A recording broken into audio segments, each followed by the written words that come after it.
नमस्कार दोस्तों, स्वागत है आपका हमारे ओनली शिक्षा के यूट्यूब चैनल में। डेट है आज की 23 दिसंबर 2020 और ये है हमारे द हिंदू एडिटोरियल का अनाउंसमेंट। तो गाइस, आज हमको वैसे तो 3 आर्टिकल को डिस्कस करना है। हमारा जो यहाँ पे जो फर्स्ट आर्टिकल है उसका नाम है इस पैंडेमिक रेजिलियंस। इस आर्टिकल का कंटेस्ट है कि आज पार्लियामेंट की कमेटीज़ द्वारा हेल्थ के लिए न्यू लॉ को लाने की बात कही जा रही है, उससे संबंधित है ये आर्टिकल। इस आर्टिकल में बोला जा रहा है कि पार्लियामेंट की standing committee of home affairs के द्वारा पब्लिक हेल्थ एक्ट को डिज़ाइन करे जाने के लिए रिपोर्ट सामने लाई गई है। इस कोविड में जिस तरह लोगों पर इफ़ेक्ट रहा इस महामारी का, जिसके कारण हमारा भारत का हेल्थ सिस्टम पूरी तरह से असक्षम था हेल्थ सर्विसेज को देने में, जिसके लिए पूरे हेल्थ सिस्टम में रिफॉर्म्स के लिए लॉज को लाया जा रहा है। इस महामारी के आने से काफ़ी ज़्यादा नुकसान हुआ। अगर नेशनल हेल्थ प्रोफाइल 2019 के डेटा को अगर रीड किया जाए, जिससे पता चलता है कि भारत के गवर्नमेंट हॉस्पिटल्स में 0.55 बेड्स रहे 1000 पर्सनस के लिए पर 1000 पर्सनस के लिए, जिसमें 1% भी बेड ही नहीं है गवर्नमेंट हॉस्पिटल्स में। भारत के हेल्थ सिस्टम का इंफ्रास्ट्रक्चर अच्छा ना होने के कारण, उस हेल्थ सिस्टम्स में अच्छे से इन्वेस्टमेंट ना होने के कारण भारत की बहुत सारी पॉपुलेशन द्वारा हेल्थ सर्विसेज को प्राइवेट सेक्टर्स से प्राप्त किया जाता है, जिससे उन पर्सनस को काफ़ी ज़्यादा हाई प्राइसेस पे करने पड़ते हैं, जहाँ पर उन प्राइवेट सेक्टर्स पर कम रेगुलेशंस होते हैं, रूल्स एंड रेगुलेशंस कम होते हैं, जिसके कारण आज पूरे भारत में ये सिचुएशन काफ़ी ज़्यादा वर्स है। और अगर पास्ट में रूरल एरियाज़ में कंडीशन देखें तो काफ़ी ज़्यादा बेकार रही, जहाँ पर आज भी रूरल एरियाज़ के गवर्नमेंट हॉस्पिटल्स में केयर फैसिलिटीज़ काफ़ी कमज़ोर रहती हैं। और इस कोविड-19 से जो वर्कर्स अपने अपने रूरल एरियाज़ में वापस पहुँचे इस कोविड-19 के कारण, जिससे आज उन हॉस्पिटल्स में काफ़ी ज़्यादा बर्डन है, स्ट्रेस है केयर सर्विसेज को देने में। आगे बोला जा रहा है कि भारत के सभी हॉस्पिटल्स के लिए एक अच्छे रूल्स रेगुलेशन फ्रेमवर्क ना होना और ज़्यादा से ज़्यादा कॉस्ट वसूलना एक पेशेंस है इस महामारी में, जिसके लिए आज न्यू लॉज को लाया जा रहा है, जिससे भारत में उन जगहों पर रोकथाम लगाई जाएगी जहां पर इस कोविड में भी डॉक्टर्स द्वारा ज़्यादा से ज़्यादा हाई कॉस्ट ली जाती है, और ज़्यादा से ज़्यादा कैशलेस हेल्थ इंश्योरेंस को लाया जाएगा, जिससे सभी को सर्विसेज प्राप्त हो।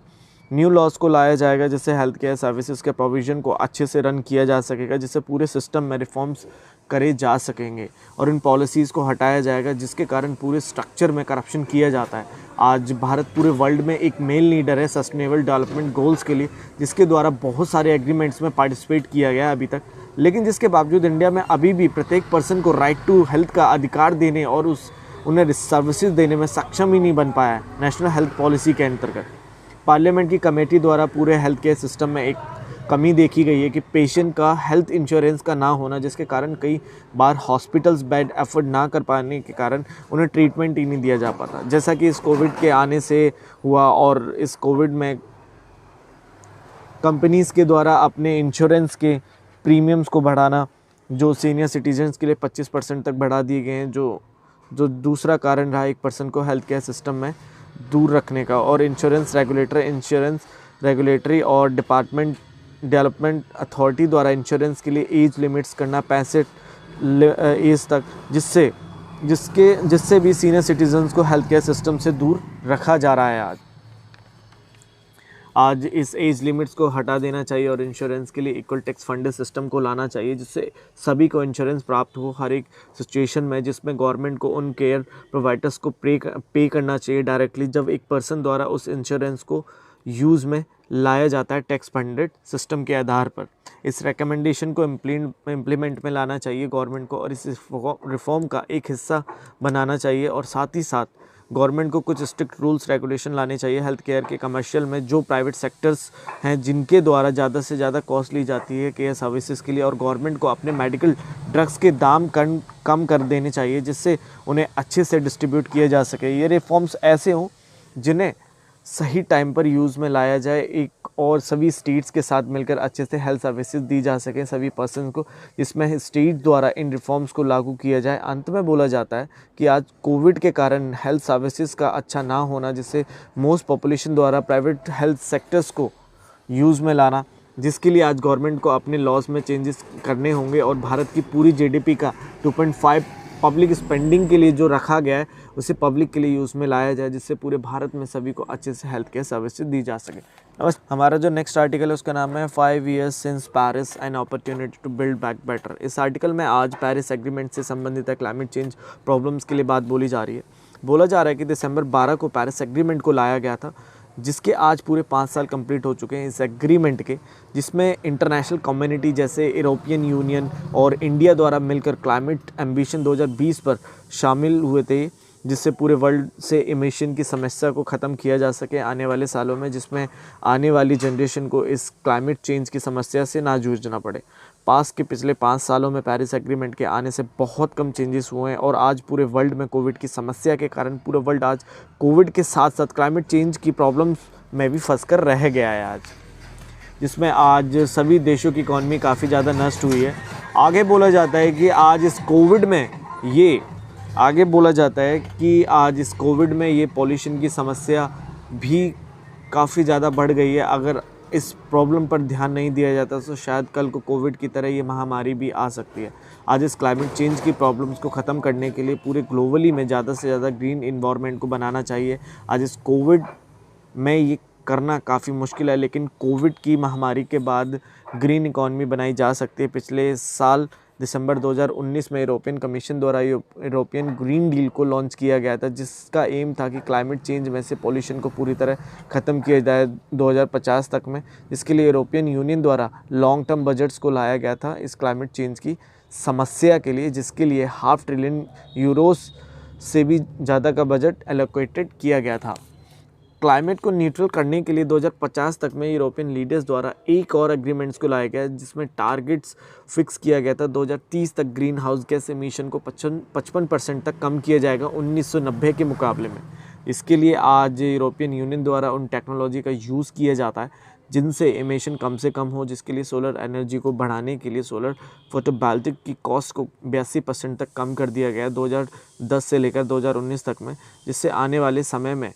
100 बिलियन यूरोस की कॉस्ट को भी सेव किया जा सकेगा। ऐसा करके 2050 तक में 3 ट्रिलियन यूरोस को सेव किया जा सकेगा यूरोपियन यूनियन द्वारा। आज एक कंट्री के द्वारा कोई ग्लोबल क्लाइमेट की प्रॉब्लम्स को ख़त्म नहीं किया जा सकता अकेले, जिसके लिए आज सभी गवर्नमेंट को मिलकर काम करने होंगे ग्लोबली में, और ज़्यादा से ज़्यादा सोलर विंड एनर्जीज़ को डेवलप किया जाए, जिससे इंडिया से भी क्लाइमेट चेंज की प्रॉब्लम को ख़त्म किया जा सके। आगे बोला जाता है कि आज यूरोपियन यूनियन और इंडिया दोनों द्वारा पेरिस एग्रीमेंट को लेकर कार्य किए जा रहे हैं, जिससे इंडिया द्वारा काफ़ी ज़्यादा इनिशिएटिव लिए गए अभी, जैसे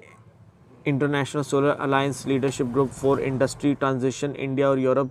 आज दोनों द्वारा मिलकर इंटरनेशनल पर 2021 United national climate change conference COP26 में पार्टिसिपेट किया जाएगा, और कंपेगन क्लाइमेट चेंज कॉन्फ्रेंस बायोसिटी के लिए भी इन कॉन्फ्रेंस का हिस्सा होंगे ये दोनों, जिससे अच्छे से रेगुलेशन बनाए जा सकेंगे जो क्लाइमेट चेंज की समस्या को कम किया जा सकेगा। आज ग्लोबली में हर एक कंट्री को मिलकर पेरिस एग्रीमेंट में भाग लेना चाहिए, जिससे इस प्लैनेट से ग्लोबली वार्मिंग की समस्या को ख़त्म किया जा सके।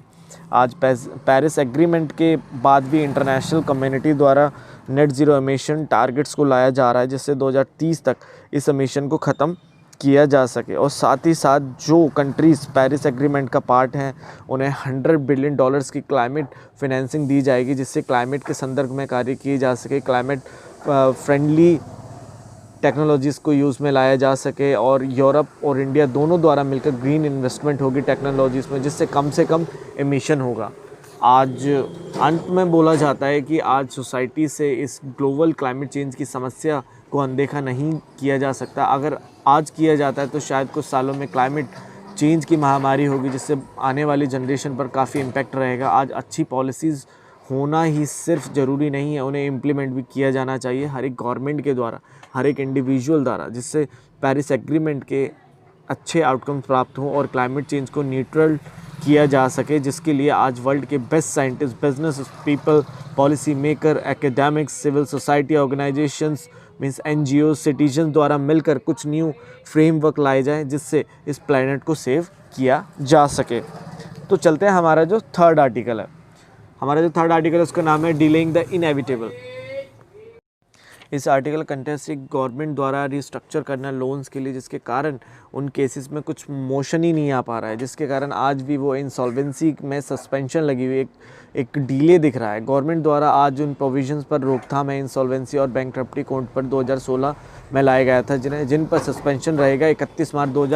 21 तक में। आज इस कोविड के कारण सारी इकॉनमी आज नष्ट हो चुकी है इस लॉकडाउन के लगने से और महामारी के आने से, जिसमें जो लोन डिफ़ॉल्ट थे वो 1 लाख से बढ़कर 1 करोड़ के हो गए थे लॉकडाउन लगते समय। लेकिन बोला यह गया है कि अगर आने वाले समय में ये लॉकडाउन कम नहीं होता है तो शायद आईबीसी पर सस्पेंशन होगा, जिस कारण जो कंपनीज़ पर लोन थे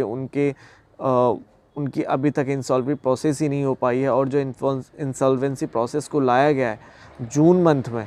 लॉ के द्वारा, जिसमें 6 मंथ और दिए गए थे, ईयर तक का टाइम दिया गया था, जिसकी वजह से आज काफ़ी ज़्यादा डिले दिख रहा है लोन को रिकवर करने में। और आईबीसी के अंतर्गत